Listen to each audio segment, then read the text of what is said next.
Patrick here. This is me trying something new. Every once in a while, I'm going to do a deep dive on an album that I love, where I just go all out on the details. And for no reason whatsoever, the first one I'm going to do is Buzzcocks' Singles Going Steady.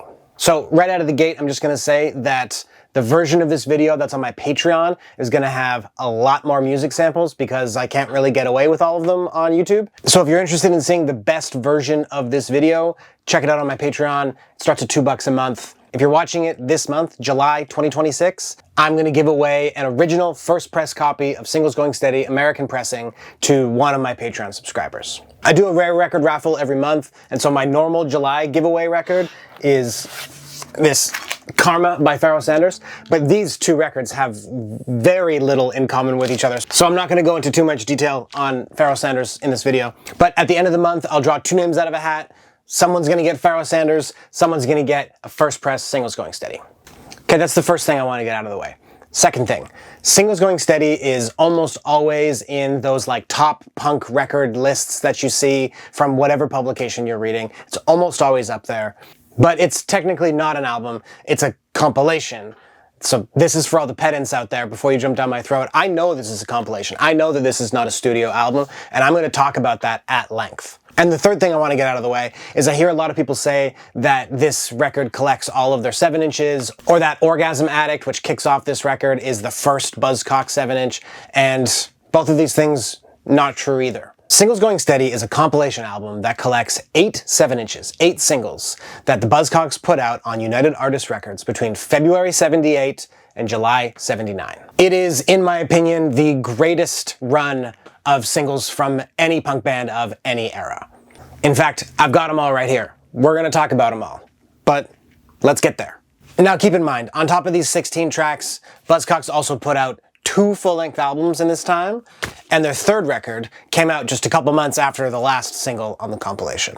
Not to mention that Singles Going Steady isn't even the only singles comp that they put out. Buzzcocks Are Everything, parts 1, 2, and 3, and we've also got I Am the Amazing Buzzcocks. So, if you can't tell, I love the Buzzcocks.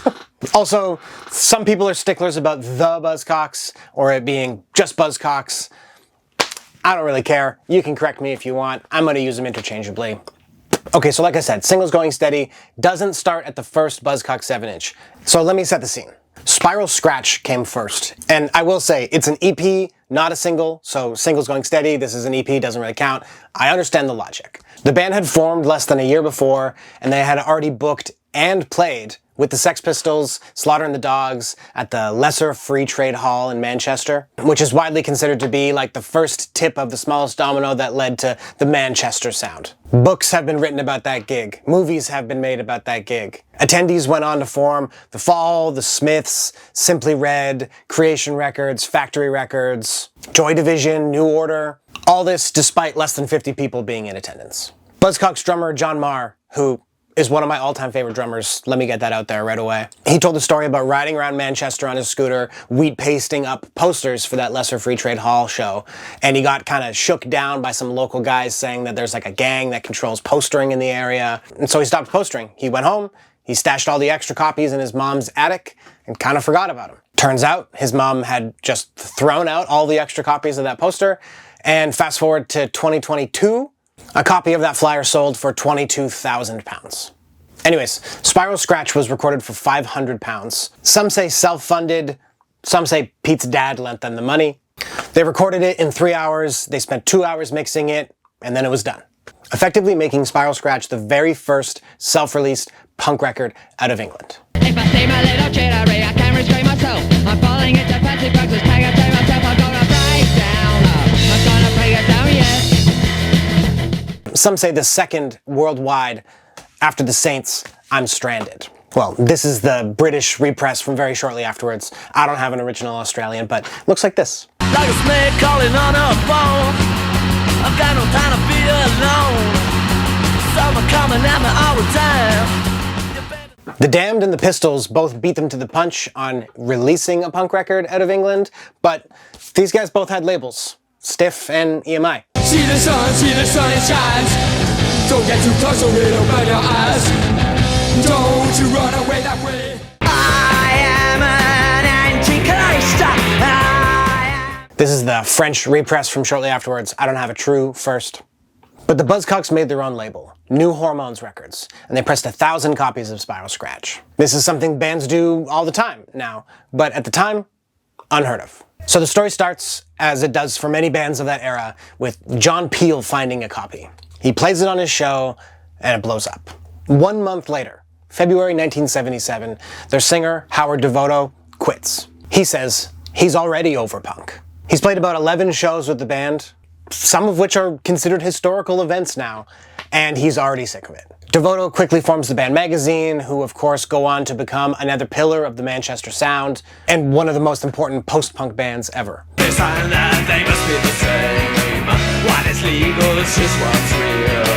What I'm given to understand. So fast forward 6 months, and Buzzcocks have already sold a reported 16,000 copies of this single. On later pressings, they added with Howard Devoto under the credit to sort of let people know that there was an original singer. So Pete Shelley takes over vocal duties, Steve Diggle moves from bass to guitar, Garth Smith joins on bass, and then they immediately go on tour with The Clash. Insane. This is also the point that they sign to major label United Artists Records, August 16th, 1977, coincidentally the day Elvis died. And it's at this point, to me, that Buzzcocks become the Buzzcocks. It's the double guitar attack with Pete on vocals that like really solidifies them as one of the greatest punk bands of all time, to me. They were signed to United Artists by a guy called Andrew Lauder, who also signed 999 and the Stranglers as well.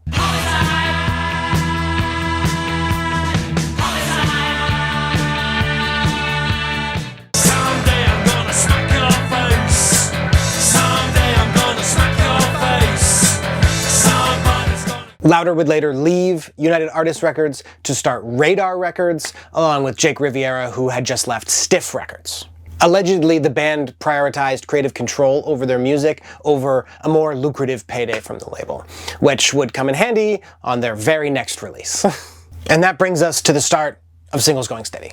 Released in North America in 1979 by IRS Records, it was a way to kind of hype up their incoming American tour. United Artists had the rights to this music worldwide outside of North America, and IRS within. Reportedly, the band objected to it being released in the UK, which is why it didn't see a proper British release until 1981, when the band broke up for the first time. That makes the US pressing the technical first, along with the Canadian press, there's a Dutch press, and there was a very quickly withdrawn UK press as well. The first US press is the one I'm giving away on Patreon this month. So, like I said, the compilation starts with this, their second 7-inch, Orgasm Addict.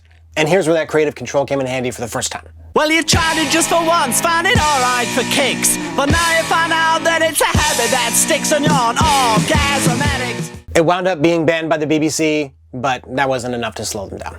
In a career of killer artwork, this is one of the best. This is one of the most iconic punk images across the genre, across the decades. Designed by Malcolm Garrett, who would design most of the Buzzcocks records, it features a collage by Linder Sterling, who often collaborated with Garrett. Sometimes I see it this way, sometimes I see it this way. I usually put it this way.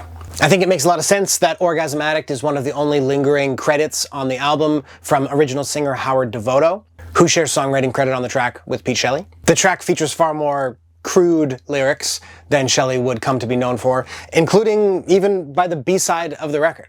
Sneaking in the back door with dirty magazines, so your mother wants to know what all the stains on the jeans, and you're an Orgasm Addict. Pete later went on to say that he was embarrassed by the song, but it remains a lot of people's favorites and a killer side one, track one to the comp. The B-side of the record, Whatever Happened To, introduces us to a name that we'll see a couple times on Singles Going Steady. Alan Dial, real name Richard Boone. Dial was the Buzzcocks' early manager, he was the co-owner of New Hormones Records, and he was an occasional ghostwriter on some of their early tracks. I might even argue that Whatever Happened To is more indicative of kind of the classic Buzzcocks formula, if not only for the lyric, "Your love is a cashed-in check." Your love is a cashed-in check.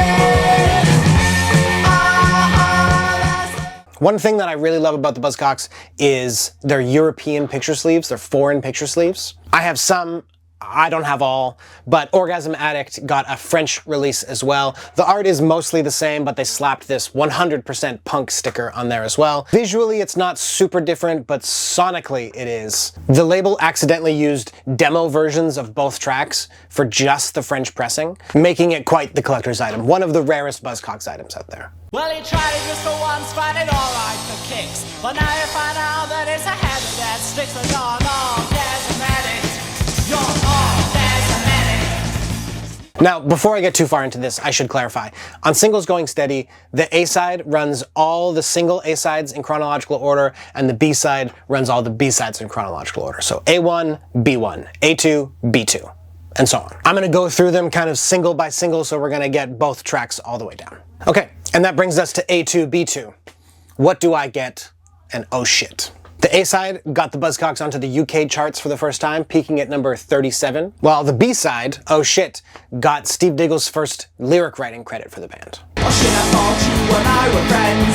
Or should I guess this is what all our ends? Or should I thought things were going well, but it hasn't turned. Diggle would of course go on to sing many great Buzzcock songs, and there's one really special one on this comp that I'm going to talk about a little bit later. I would say that What Do I Get sort of officially marks the beginning of like phase 2 Buzzcocks, where we see their patented approach of like propulsive, broken-hearted, yearning love songs. It also introduced a third bass player in as many records. With this single, Steve Garvey joins the band on bass, and thereby solidifying sort of the classic Buzzcocks lineup that they would hold on to all the way until that first breakup in 1981. This is also where we see a lot more European picture sleeves start to come into these singles.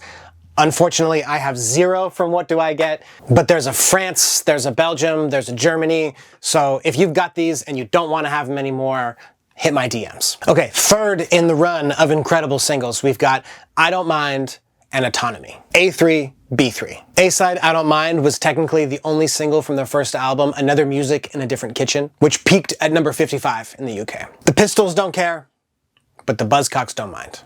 B-side Autonomy also saw Steve Diggle taking over lead vocals for the first time. It's a thing that's worth having. Yes, I would. Buy you your life, sir, if it would. It's also on that first record, so it's a real double A-side. On Autonomy, Diggle said that he was channeling Can and a lot of the other krautrockers, especially their approach to sort of jagged, angular, simple guitar parts layered over top of the repetitive rhythm section from Steve Garvey and John Marr. Diggle said that moving straight down the neck of the guitar for that main riff was, at the time, so simple that he thought it was avant-garde.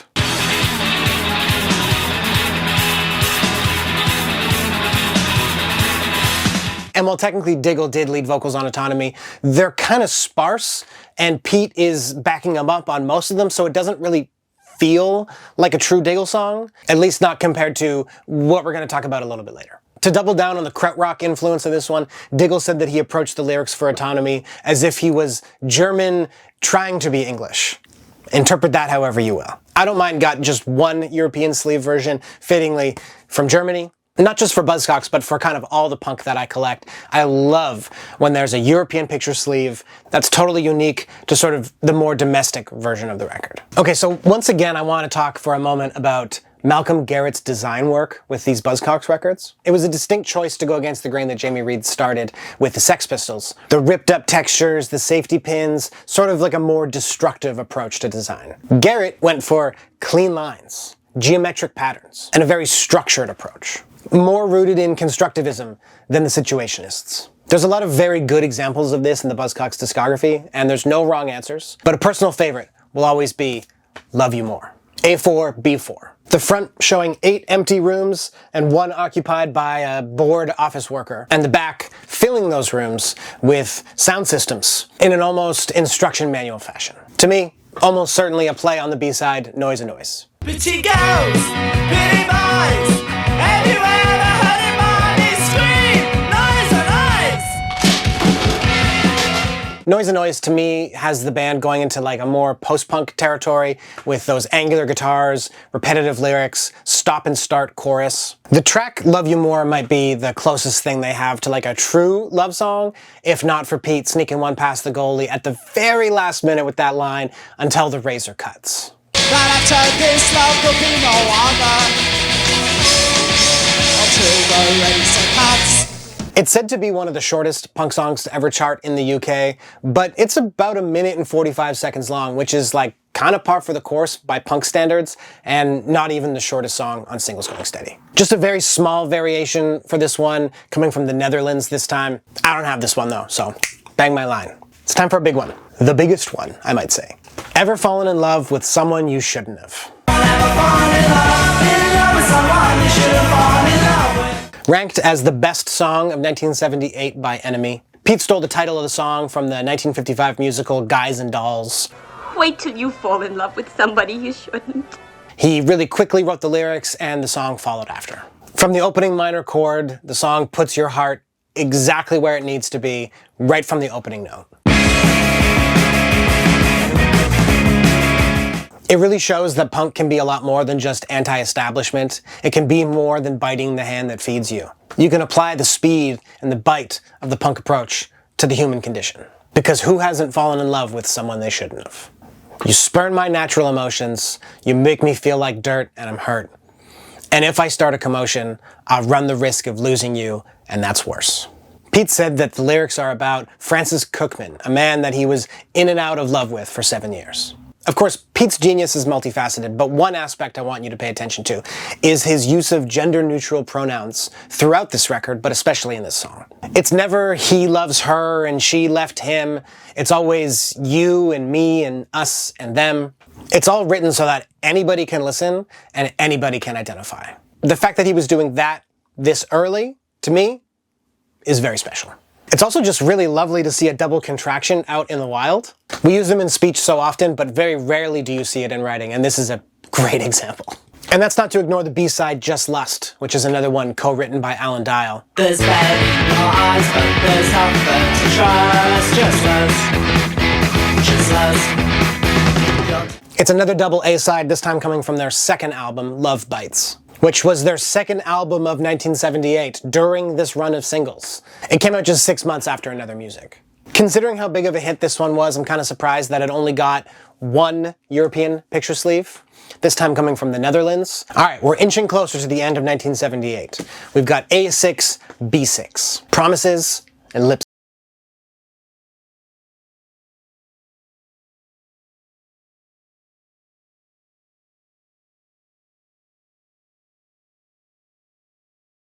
If you can believe it, Promises is actually the first time on this record where we see Pete and Diggle sharing songwriting credit on a track. The lyrics kind of walk us through the stages of promising love, ending up in disappointment. We go from, we led the field, a love affair, which makes all other lovers fools, to, we had to change, but you stayed the same. And finally, that brings us to, you've never been true and it's plain to see, the fact is, you never really cared. And of course, we see a slight reemergence of original singer Howard Devoto on the B-side Lipstick. In the early days of the Buzzcocks, Pete wrote that signature ascending guitar lead, and then kind of gifted it to Howard Devoto, who later used it for Magazine's debut single, Shot by Both Sides. Just a couple months later, the exact same riff shows up here.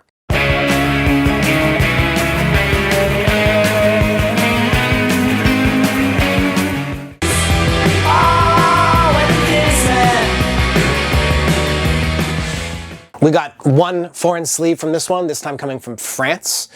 This is a personal favorite. In Aldous Huxley's classic sci-fi dystopian novel, Brave New World, the phrase, everybody's happy nowadays, is used as a hypnopedic device. It erases individuality and replaces it with consumerism and soma, contentment as the new joy.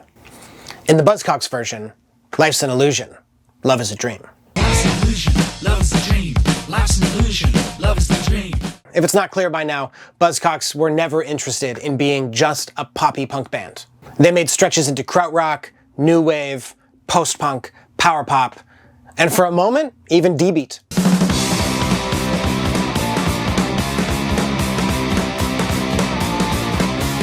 But on A7, Everybody's Happy Nowadays, we see the band at their most pop-oriented. Throughout the song, Pete hits some really impressive falsetto that I'm only brave enough to try when I'm in the car by myself. And compare that to the B-side, Why Can't I Touch It, which lands somewhere between that sort of krautrock influence mixed with post-punk, mixed with pop. Well, it seems so real. I can see it. And it seems so real. It's also 6 minutes long. It's more than double the length of the A-side, which by itself already seems long when you put it next to What Do I Get and Ever Fallen in Love. As the track progresses, the instrumental back and forth between the guitars really kind of borders on television territory.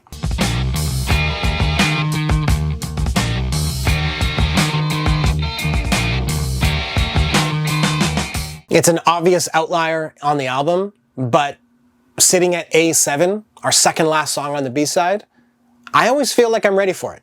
This one has several sleeve variations, mostly just kind of like color changes. There's one distinct one out of Germany, which I'll get eventually. All right, here we go. I've alluded to it many times, but here it is. The final pairing. Harmony in my head, and Something's Gone Wrong Again.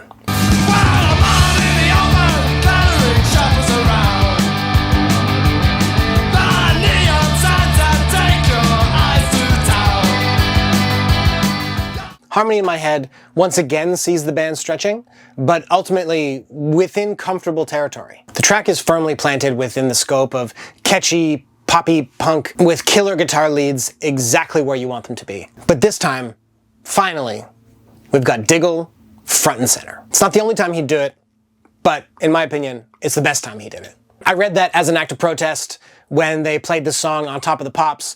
Pete showed up kind of slovenly and unshaven.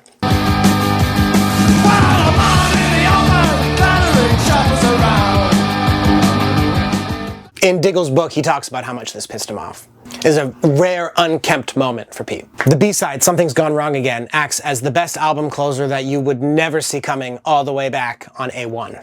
Here we're seeing the Buzzcocks do their absolute damnedest to be the Stooges. There's a repetitive and percussive piano note throughout this song that really cements that.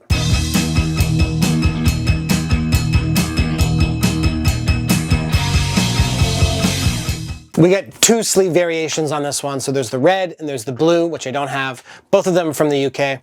And there you have it, Singles Going Steady in all its glory. I often think about why Singles Going Steady stands above their three proper full lengths. And don't get me wrong, I like all of them, but in like a desert island situation, I'm picking Singles any day. You could say it's lightning in a bottle, but lightning doesn't usually last a year and a half.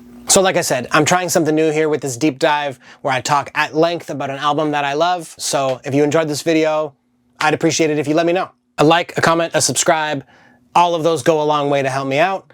And best of all, Patreon. Great, thanks for watching. I'll see you next time.